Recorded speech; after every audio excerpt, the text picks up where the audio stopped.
Okay, hi everyone, welcome. My name is Skye Tonley-Stainton and I am really honoured to be joining you for Impact Day 2025 on behalf of Safe in Our World, the video games mental health charity. I am here to talk to you today about resilience and self-advocacy, and basically the fact that as a disabled or otherwise marginalised person, it can be really, really hard to continuously advocate for your needs. And oftentimes we need to do so more than others. So that's what we're going to talk about over the next sort of 20 or 30 minutes. And hopefully it will give you something to think about, maybe teach you something you didn't know, or at the very least, reconnect you with stuff that you did know, because it's really easy to forget some of these things when you are so busy and in the thick of it. But to get us started, I'll talk a little bit about myself. That's me on the slide there with my little pencil stood next to a really big pencil at the Pencil Museum in Keswick. If anyone is watching from the UK, I really recommend it as a day out. But more about me is I'm the Partnerships and Training Manager at Safe in Our World, which means that I deal with a little bit more of our industry side of things. I work with companies across the global games industry to help them implement better mental health practices.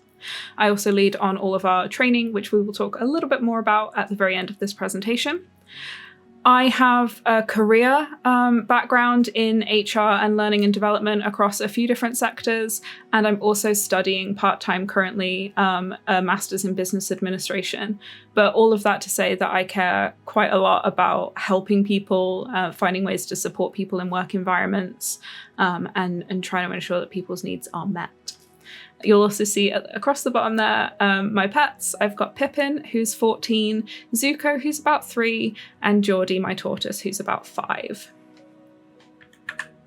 Okay, so to kind of set the scene a little bit for what we're going to be talking about, I just wanted to share some of these statistics from Forbes and UKG. 86% of workers have said that they don't feel heard by their employer, and 47% say that underrepresented voices are undervalued by employers.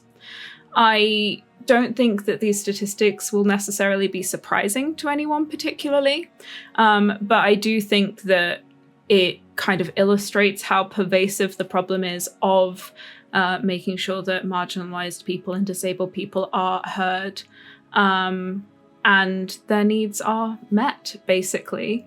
If almost the entire workforce feels like they're not listened to, and half of those people feel like, underrepresented, disabled, etc. people are unfairly impacted by that, we're looking at a pretty large proportion of the workforce who are impacted by not feeling heard. So we'll talk a little bit now about the barriers to self-advocacy. So self-advocacy being literally advocating for yourself, trying to voice your needs, trying to ensure that those needs are met.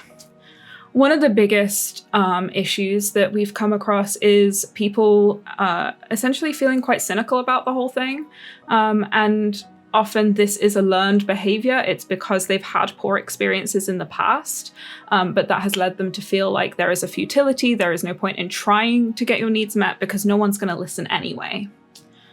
One of the other things is kind of being afraid to rock the boat, being afraid of being seen as an inconvenience, or trying to change or mess up, quote unquote, processes that have already been well established in the workforce. And then the last one to touch on of the big 3 that I've picked out for this slide is just not knowing what to do. A lot of disabled people have never been accommodated for in the workplace and therefore might not know what they need, like what would be helpful for them. They might not know who to ask. They might not know what you are allowed to ask for. I think, especially in the UK, but across the world, we kind of hear this phrase reasonable adjustments quite a lot. But what is reasonable?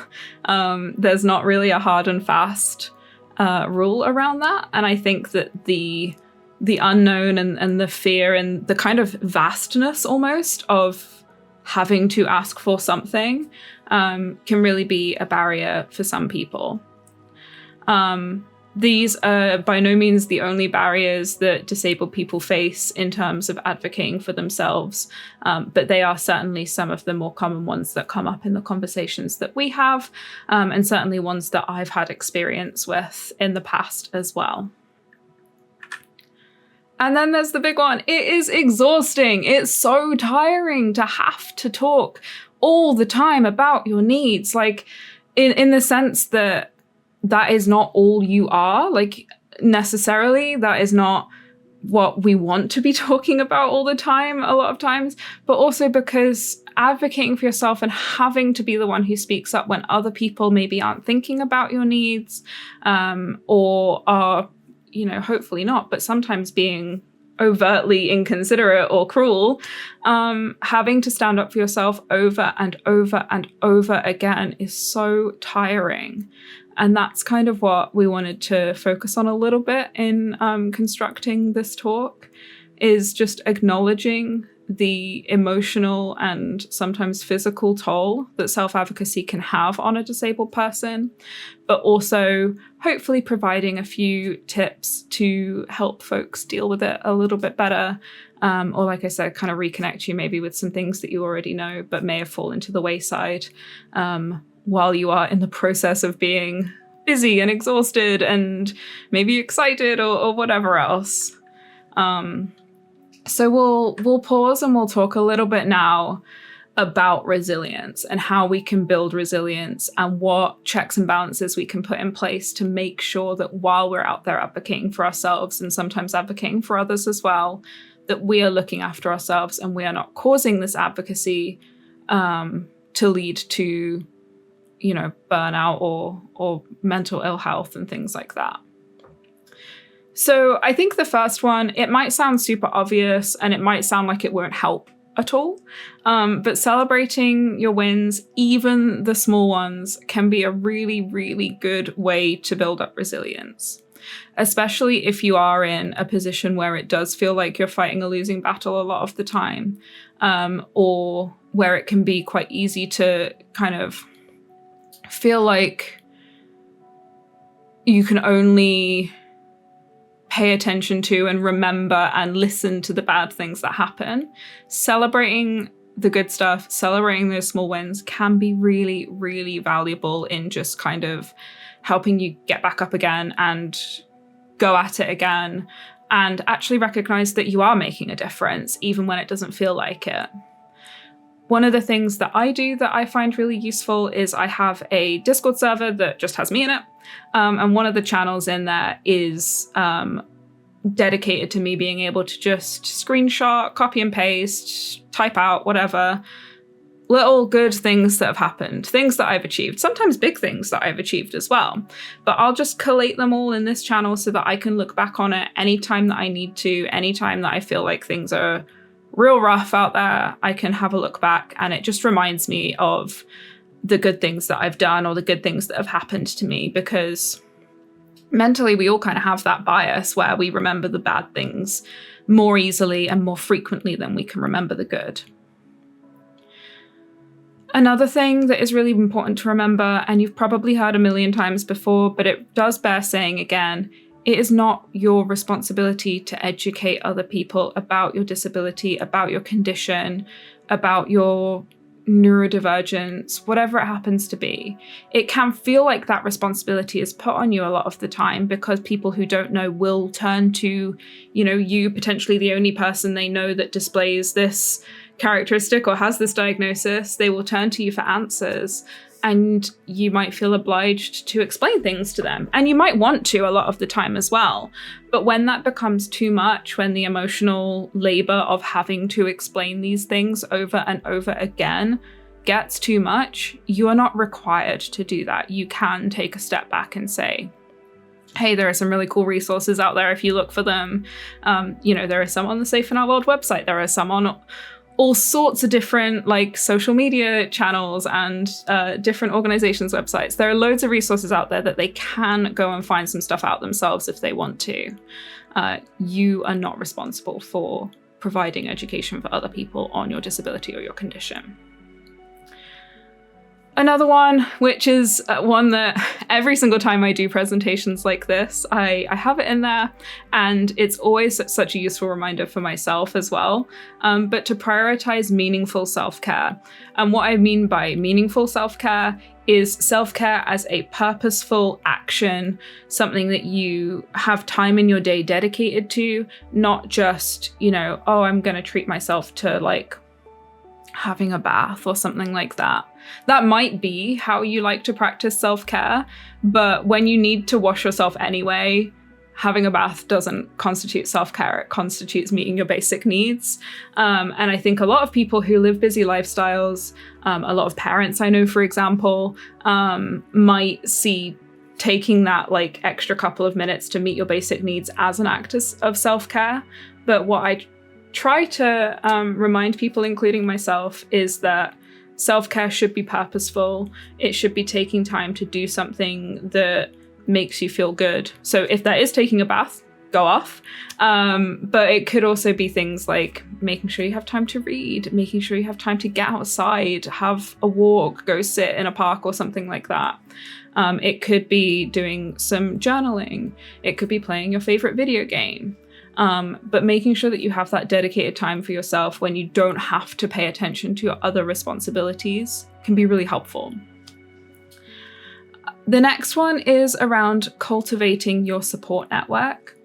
And what I mean by that is, where possible, surrounding yourself with a network, whether it's in work or in a community or just, like from your friendships.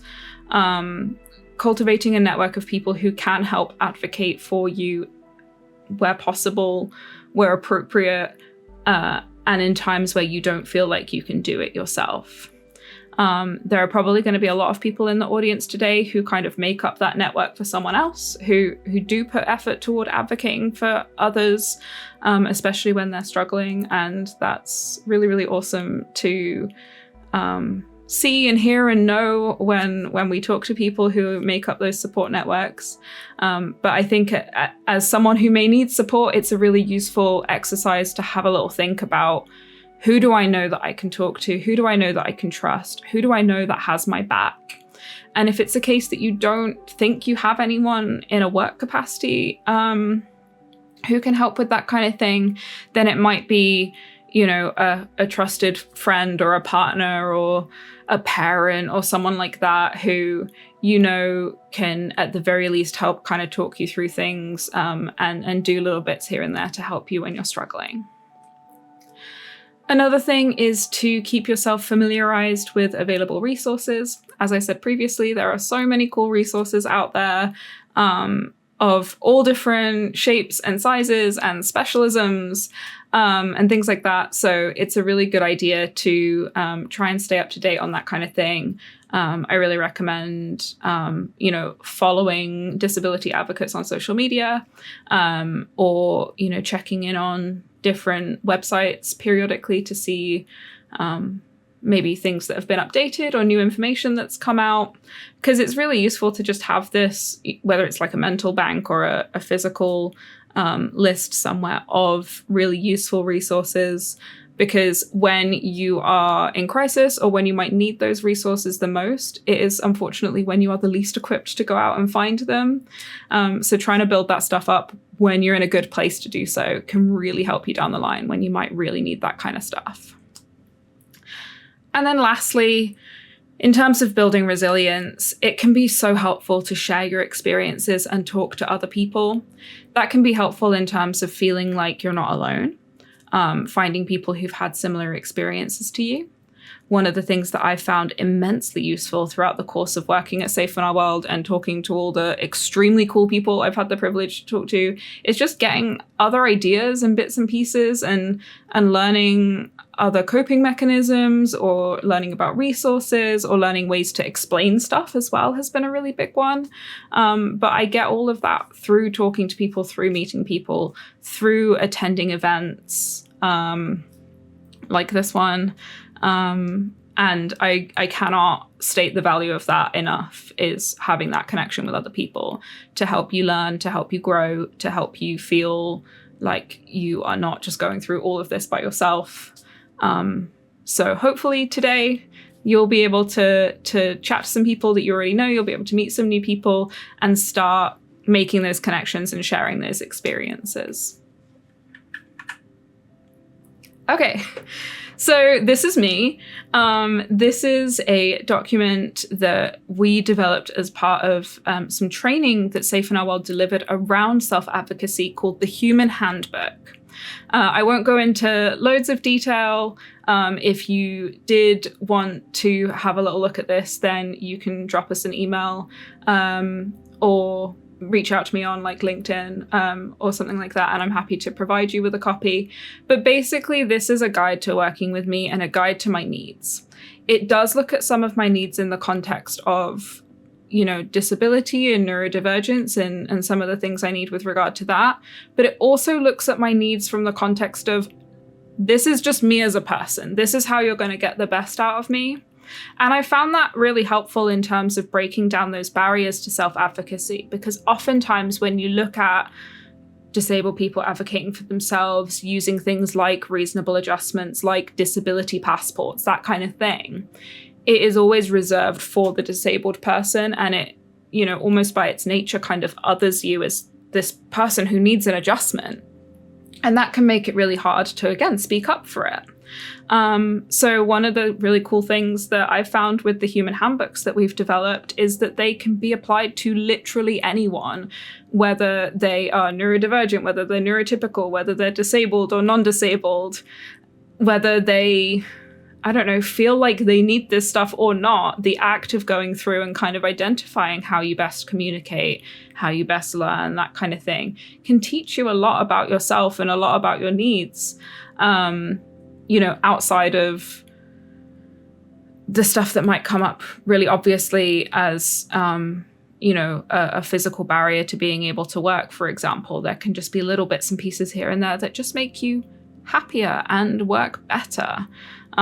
So I'd really, really recommend having a little bit more of a look into the self-advocacy training. I'll share a link to it at the end of the presentation, but I have found that this document is really useful for being able to better advocate for myself.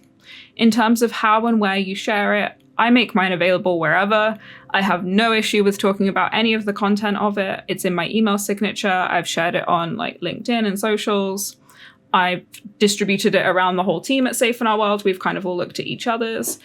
But you don't have to do that. It doesn't have to be a document that you share with other people. It can be something that you just do for yourself and something that you can look back on for those ways of phrasing things or for those things that you know you struggle with and you might need to ask for, and just being able to reference this back and kind of pull from it when you're put into new situations can be really helpful as well.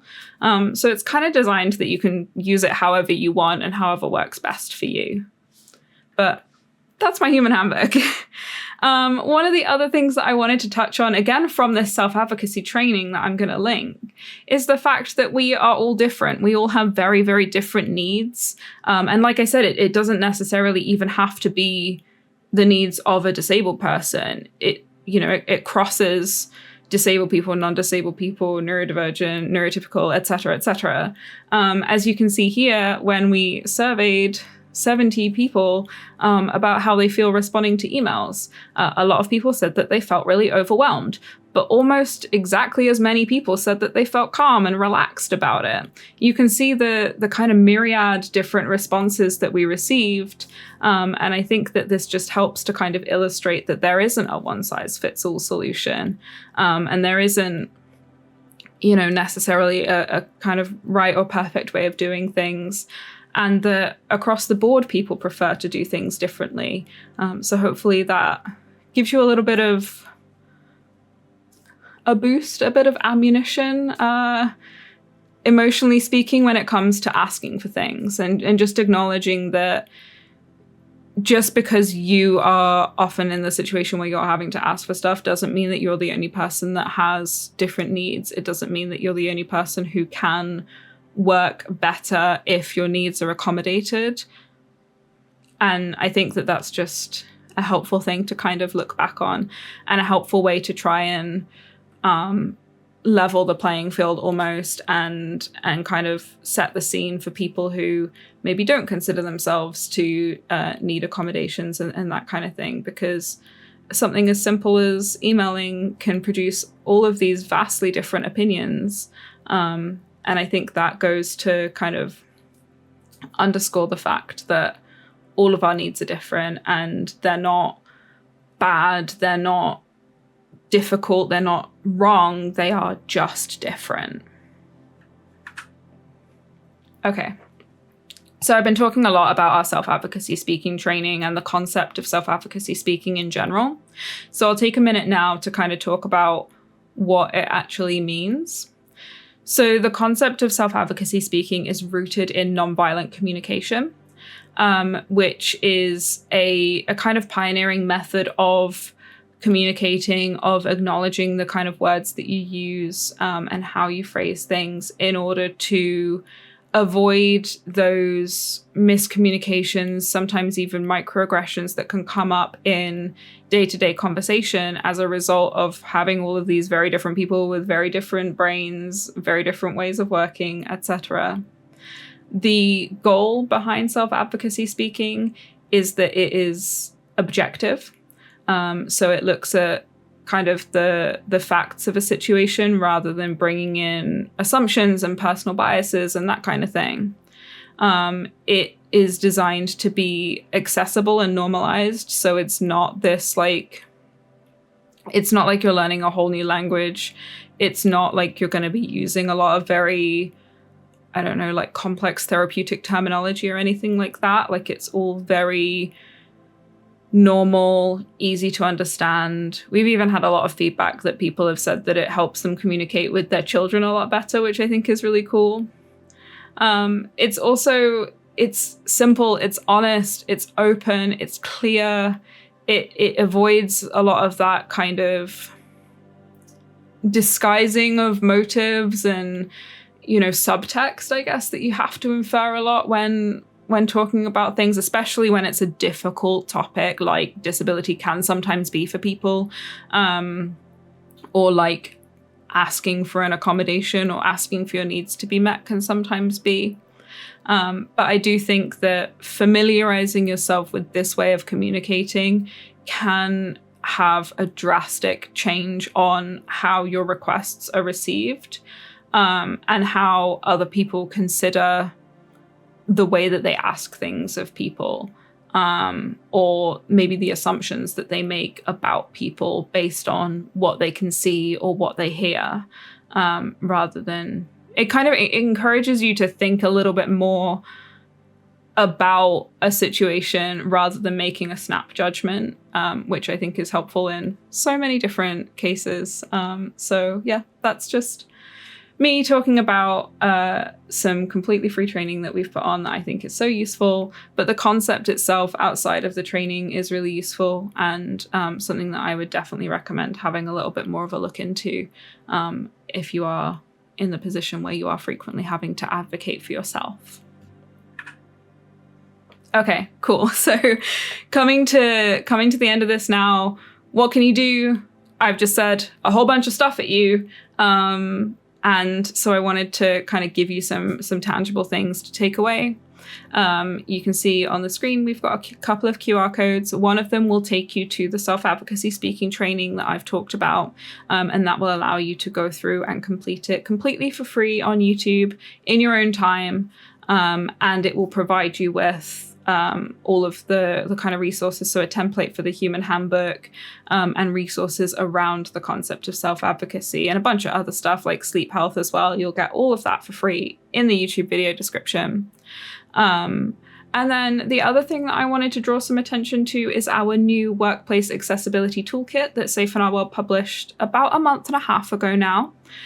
We developed it over the course of the last year in conjunction with EasySurf, one of our Level Up partners, and also our wonderful patron Radders. But the purpose of the toolkit is to kind of take you through the full employee journey, from like looking at a job advert and applying for a role, all the way through to things like social accessibility in your ongoing employment. And it looks at all of the different examples and ways that you can be accommodated. So hopefully it is something that you could share with your employer and they could get some really useful advice on how they can make their workplaces more accessible for all sorts of different people. But it's also something that you as an individual can take a little time to have a look at and hopefully get some ideas and examples of ways that you could be accommodated, or things that you could implement that would make your working life or your personal life or anything like that just a little bit easier to cope with on the day-to-day. So hopefully you've had time to grab those links. If not, I will absolutely share them with the Impact Day team so that you can have them after the fact. But that's kind of it from me. You can visit our website for more information on all things like mental health and accessibility, etc. We have signposting to some really, really cool organizations out there. You can also follow us at Safe in Our World on all social platforms. And then if you did want to discuss any of the content of this further, or if you had any questions for me, you can drop an email to hello@safeinourworld.com. But yeah, I really hope that you enjoy the rest of the Impact Day, and thank you again so much for inviting me to speak at it. Take care.